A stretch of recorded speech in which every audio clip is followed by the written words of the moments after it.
नमस्कार. आजच्या या कार्यक्रमामध्ये आपण दोन चित्रपटांचा थोडक्यात आढावा घेऊया.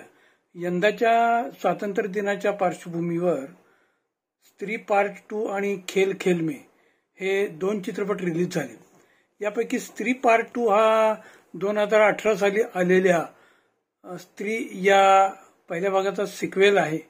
या चित्रपटाचं जे दिग्दर्शन आहे अमर कौशिक यांनी केलेलं आहे. यामध्ये राजकुमार राव, श्रद्धा कपूर, पंकज त्रिपाठी यांच्यासह काही कलावंतांनी भूमिका केलेल्या आहेत. या दुसऱ्या भागाने चित्रपटाच्या स्त्री पार्ट 2 या चित्रपटाने आश्चर्यकारकपणे चांगला बिझनेस केलेला आहे असं एकूण आकडेवारीवरून दिसून येतं. 50 कोटी बजेटच्या या चित्रपटाने आता ऑगस्ट महिन्यापर्यंत 450 कोटीचा गल्ला जमवला अशी आकडेवारी दाखवते.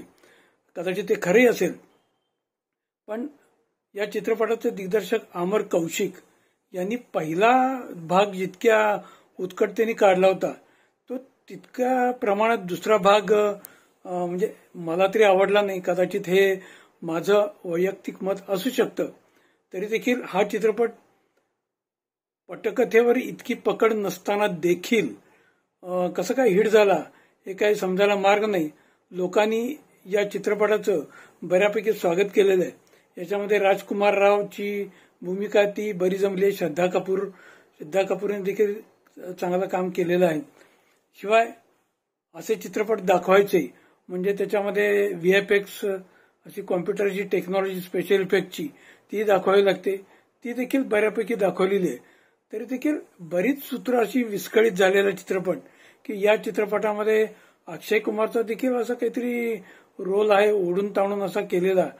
वरुण धवन देखील शेवटी दाखवलेला आहे त्याच्यामध्ये. पुढच्या भागाचा एखादा त्याचा एक म्हणजे सूत्र कंटिन्यू ठेवण्यासाठी. पण माझ्या एकूण जर अनुभवाचा चित्रपट पाहण्याचा अनुभव याचा जर मी जेव्हा सिंहावलोकन करतो तेव्हा स्त्री पार्ट 2 हा चित्रपट हिट कसा काय झाला याचं मला थोडं आश्चर्यच वाटतं. तरी देखील काही असो, आजच्या इतक्या सोशल मीडियाच्या जमान्यामध्ये आणि बहुतांश लोक OTTवर हिंदी चित्रपट बघण्यामध्ये दंग असताना देखील लोक थिएटरमध्ये जाऊन हिंदी चित्रपटाला इतकं भरघोस प्राधान्य देतात. ही गोष्ट एकूण हिंदी चित्रपटसृष्टीच्या दृष्टीने ही एक आनंददायक बाब आहे असं म्हणावं लागेल. या कार्यक्रमामध्ये आपण दुसऱ्या एका चित्रपटाचा एक थोडक्यात आढावा घेणार आहोत. खेल खेल में चित्रपट. यामध्ये अक्षय कुमारसह तापसी पन्नू, फरदीन खान, वाणी कपूर आणि इतरांच्या काही भूमिका आहेत. हा चित्रपट इटालियन चित्रपटाचा रिमेक आहे आणि ज्या इटालियन चित्रपटाचा वरून हा काढलेला आहे सिनेमा. एकूण 28 वर्षामध्ये हा चित्रपटाचा विषय जगभरामध्ये म्हणजे ते विषय चित्रपटात कथानक वापरलेलं आहे. त्यामुळे रिमेकिंग या दृष्टीने या मूळ इटालियन चित्रपटाच्या रिमेकचं देखील गिनीज बुकात नाव नोंदलेलं आहे.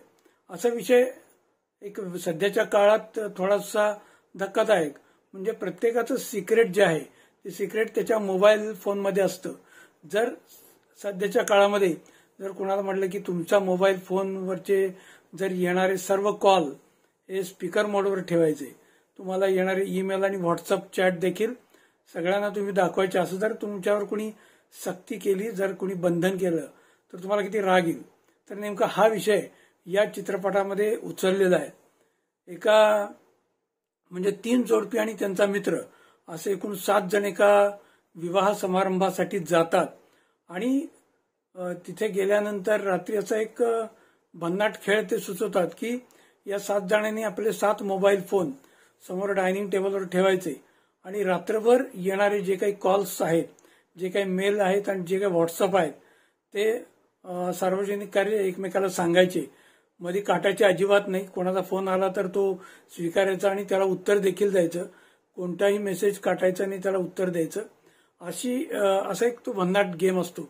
आणि हा खेळ जेव्हा सुरू होतो, एक फोन कॉल जेव्हा यायला लागतात तेव्हा प्रत्येकाचं सिक्रेट लाईफ, प्रत्येकाची आर्थिक परिस्थिती, लफडी भानगडी शिवाय लैंगिक गोष्टी, शिवाय गेपणा, जे काही म्हणजे उच्चभ्रू सोसायटीमध्ये जे काही समस्या आहे त्याचा एक असा पर्दाफाश होऊ लागतो आणि जणू काय चित्रपटाच्या कथानकामुळे त्या संपूर्ण कुटुंबाच्या संबंधांमध्ये काही भूकंप येतो काय अशी एक परिस्थिती निर्माण होते. तर अशा पद्धतीने दिग्दर्शक मुदस्सर अजीज यांनी हा चित्रपट हाताळलेला आहे. या चित्रपटाचं चित्रण जे आहे ते लंडन आणि जयपूर येथे झालेलं आहे. बहुतांश चित्रण हे जयपूरला एका हॉटेलमध्ये झालेलं आहे, म्हणजे इंडोर शूटिंग बरंच आहे. तरी देखील हा चित्रपट पूर्णपणे तुम्हाला खिळवून ठेवतो. पुढे काय आणि कसं असते की माणसाला म्हणतात ना, मराठीत म्हण आहे की स्वतःचं ठेवावं झाकून आणि दुसऱ्याचं पाहावं वाकून. तर ही वृत्ती माणसाची कशी त्याच्या अगदी रक्तामध्ये भिनलेली आहे आणि त्यातून काय म्हणजे समस्या निर्माण होतात हे या चित्रपटामध्ये दाखवलेलं आहे. अक्षय कुमारचा एक रोल आहे या चित्रपटामध्ये. तसा हा चित्रपट हा म्हणजे सज्ञान प्रेक्षकांना पाहण्यासाठी आहे. 18 वर्षापेक्षा जास्त वय असलेल्या प्रेक्षकांनीच हा चित्रपट बघावा. परंतु सध्याच्या काळामध्ये असं काही कुणी करत असेल असं मला वाटत नाही. तरी देखील एक चित्रपटाचा एकूण संवेदनशील विषय पाहता हा चित्रपट प्रौढ प्रेक्षकांनी बघितला तर ते जास्त योग्य ठरेल असं मला वाटतं. एकूण या चित्रपटाचा बिझनेसही तसा बऱ्यापैकी चालू आहे आणि एकूण हा जो त्याचा विषय जो हाताळलेला आहे तो खरोखरीच संवेदनाक्षम आहे. जर बाकीच्या उच्चभ्रू सोसायटीचं जाऊ द्या, पण सामान्य माणसाचा मोबाईल देखील जर तुम्ही व्हायरल केला, पब्लिक केला तर तो सुद्धा खवळून उठेल. म्हणजे ऍक्च्युअली तुम्हाला तो मारायला धावेल. काही असे आत्महत्येचे प्रकार देखील घडलेले आहेत मोबाईलवरचं गुपित फुटल्यामुळे. तर सध्याच्या काळामध्ये मोबाईल ही गोष्ट किती संवेदनशील झाली आहे आणि त्यातील किती सिक्रेट लाईफ दडलेलं आहे हे खेल खेल में या चित्रपटामध्ये दाखवलेलं आहे. बऱ्याच वेळेला काय होतं की बॉलिवूडमध्ये स्टोरी बेस्ड चित्रपट तसे फार चालत नाहीत, कारण आपल्या लोकांना दणादण मारामारी, अशी डायलॉगबाजी, गाणी, थोडं सेक्स रिलेटेड आणि स्त्रियांचं अंग प्रदर्शन, आयटम सॉन्ग हे असं आपल्याला काहीतरी बघायची सवय आहे. त्यामुळे चांगलं कथानक असलेले हिंदी सिनेमे नेहमीच मार खातात. तर तसं काही या चित्रपटाबद्दल होऊ नये असं मला वाटतं, कारण ही आधुनिक जगाची समस्या दिग्दर्शकांनी चांगल्या पद्धतीने मांडलेली आहे.